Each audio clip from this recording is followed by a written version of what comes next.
Evo. A tole MGL, to nisi pred MGL-tem resnic posnel, ne? Kitaro. Ne, to sem včeraj snemal mestno galerijo. Pred modrim ozadjem si zdaj šele, ja. Ja. Tle zgleda čista prava svetloba skoraj.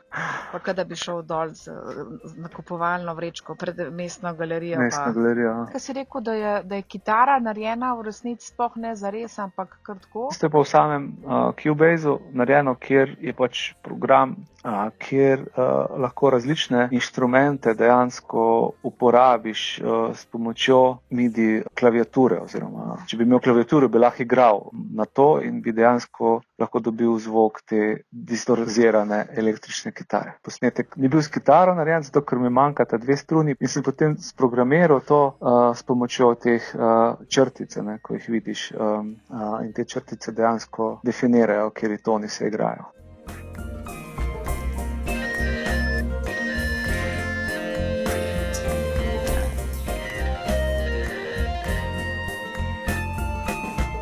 Kaj so te rdeče črtice? Pa roza črtice, pa pikce? Glasbo sem snemal v Cubase programu, za snemati glasbo in editirati. Popravljal sem pa intonacijo, pa timing porabljam. Zdaj te rabiš težko to govoriti, ker bi mogla že jaz imeti tole audiodeskripcijo za slepe, ker ti nisi zraven. No, skratka, ti imaš tlele, ker imaš različne roza črtice, pa zelene, pa ne vem, kašne se. A so vsi različni ljudje, ki so snemali skupaj, ali kako? Ja, to sem si pač označil, ker je bilo več kot 50 tez. In sem si pač označil, da sem hitreje videl, kdo je kateri inštrument. A drugače on jih ne označi v različnih barvah? Ne, to moraš sam. To si pa ti posnel tele svoje kolege, ena je na črnem ozadju, eni so pa potem na mestnem trgu, kako si pa to naredil? Tisti, ko so prišli k meni, ker eni so iz izolacije poslali video material, tisti, ki so pri meni lahko posneli, so posneli video za nekim modrim ozadjem. To se zdaj ponovadi dela za zelenim ozadjem, ker ima manj napak, ko daš to v program za video montažo. In tako, ko imaš nek moder zaslon ali pa kjerkoli barve, ti pravzaprav lahko odzameš tisto barvo ven iz posnetka, v programu, ki ga jaz delam, se imenuje to keying, skratka tisto barvo odvzameš, v tem mojem primeru je bila ta modra barva in potem daš drugo stezo, recimo s posnetkom Ljubljane, ki se potem predvaja točno na tisti modrini, ki jo na prvi stezi odvzameš. Komad je pa nastal tako, da sta se vsi nekaj zmislili, ali kako? Ja, komad je nastal tako, da smo v bistvu hoteli zrahljati to neko osnovno temo moški-ženska, Kar veliko teh sestankov delovnih smo imeli in smo se pogovarjali, kako bi pristopili razstavi, in se mi zdi, da je ta ideja, da naredimo skupno pesem, povod je slovenski band Aid, ko je posnel v času osamosvojitve Slovenije Svobodno sonce in to je tudi naslov razstave. Ideja je bila pa tudi, da vsak napiše poljubno besedno zvezo, ki bo pravzaprav uporabljena v pesmi. Pesem, ki je dejansko sestavljena iz različnih virov, in vsi, ki sodelujemo na razstavi, smo dodali kako vrstico ali 2 in to pač posneli. Jaz sem pesem naredil, melodijo in potem smo to pravzaprav dodajali. Simona pa Arjan sta uredila pesem, da ima neko strukturo. Tudi naslovila sta pesem, ki se imenuje Pr-Av. Pr se navezuje na prejšnjo razstavo, ki so jo punce imele, AU je pa v bistvu tuljenje volka oziroma psa. Tako da je ta naslov tudi pomenski, če ga se pa na hitro prebere, je pa prav. Tako da to igranje z besedami je verjetno prišlo iz Arjanove strani. Razloži ta video recimo naši Karin. Kako bi zdaj otroku razložil ta video? Neka dela se bodo dotikala tem razlik moški, ženska in njihova sodobna problematika. Kaj pomeni biti ženska v današnjem svetu in kaj pomeni biti moški v današnjem svetu. Mi smo pa na sestankih pred razstavo, pred začetkom že želeli razrahljati to neko tematiko in seveda smo se pogovarjali tudi o tem, ampak smo hoteli narediti nekaj malo bolj zabavnega. In smo se pač odločili, da bomo naredili neko balado, neko romantično skladbo, kjer bomo mi upletali tudi naša besedila, ki se lahko vežejo na stvari, s katerimi se ukvarjamo drugače.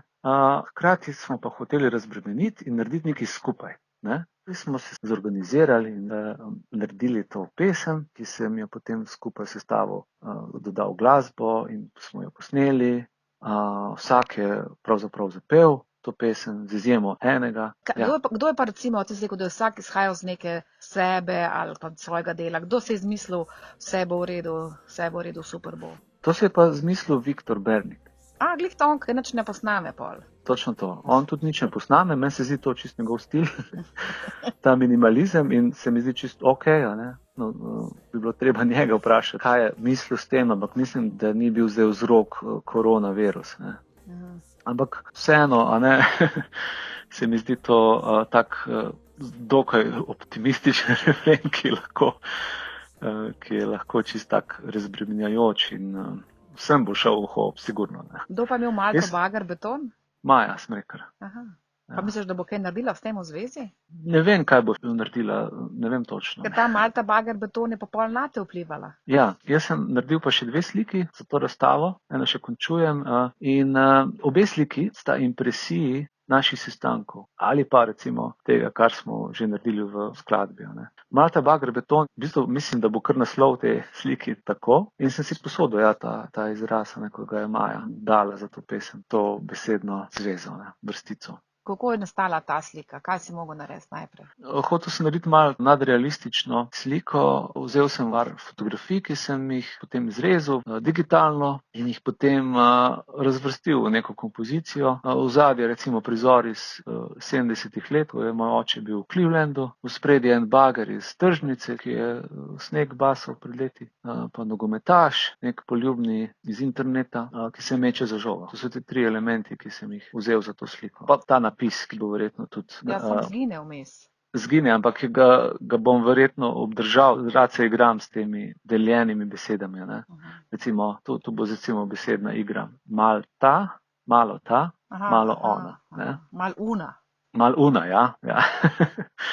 Tako da ja, tu gre za neko igro pri obeh slikah, za neke elemente, ki sem jih včasih kratko na nek način naključno dal skupaj, pa potem ta izbira včasih prinese drug pomen branja. Ne. Pa temu bagru se mi zdi pa tako hecen, ker imaš sliko, ki je zgori tako zelo, gre v prostor, ne, spodi, ne, je pa čistko že skoraj abstraktni sonizem, tako, kot da bi nekam navzdol, kot da bi bil en prepad navzdol že šel, ne. Ja, drugačna perspektiva. Ja, točno to, ja. V bistvu je bil pri tisti iz Clevelanda, ne, ozadje je bilo v bistvu visok horizont, ne, tam je pa malo spuščen in potem... Odkje pa je fotko, to je fotor pol to? Iz hotela, verjetno, iz tega. Ker ima najbrž tudi samo eno prvo nadstropje, tako kot vse ostale hiše tukaj. Ja, verjetno ta ameriški. Zdaj pa, tlele pa ta drugi, ne, sliki imaš pa še tudi posnetke, ki si jih združil iz različnih stvari. Se pravi, eno stvar, da se ti ta pogled, kakor ti misliš, da je ribi trg, si fotko tam dol, si rekel. Kopijo tega Kunla naredil, tle gora, kako? Kje si šel? Po gledališki ali kaj? Ja, tam gledališka stolba od... Pa si pa še dodal zraven ene plesalce, pa taksiste. Ja. Taksiste iz Amerike najbrž, ne? Ja, taksi iz Amerike, zopet je neka slovensko-ameriška naveza. Taksi so, ja, tako da bi vozili po Ljubljanci, iluzija neka. Potem je ples, ja, iz neke baleta, ne? Ples nekih mladih parov. Tu bi lahko povedal, da to je bil neko izhodišče, da smo hoteli dejansko narediti performance za otvoritev, kjer bi v bistvu skupaj plesali, ne? No, da bo prišlo do tega. Je pa seveda tudi nek zabeležena neka impresija naših sestankov. A ognjemet je tudi ljubljanski, a ne? Ognjemet je tudi ljubljanski, ja. Kaj pa ta stolp levo, kaj pa je to? To je pa en hidrant. Se pravi, v resnici je nekaj zelo povečanega. Ja. Na ta vodni stolp je pa tako, ja, neka navezava na neko ekologijo, na neko opazovanje, nek nadzor. Zdaj, ko je ta izolacija, ne, zaradi virusa, je še toliko bolj prišlo za to na nek način v ospredje. Pa tudi te pari imajo neke trobojnice, ne, ki se navezujejo na neke separacije, na neke zopet Ne, države se zapirajo zaradi tega. Ne. In zopet nek začaran krog neke družbenih sprememb in tako naprej.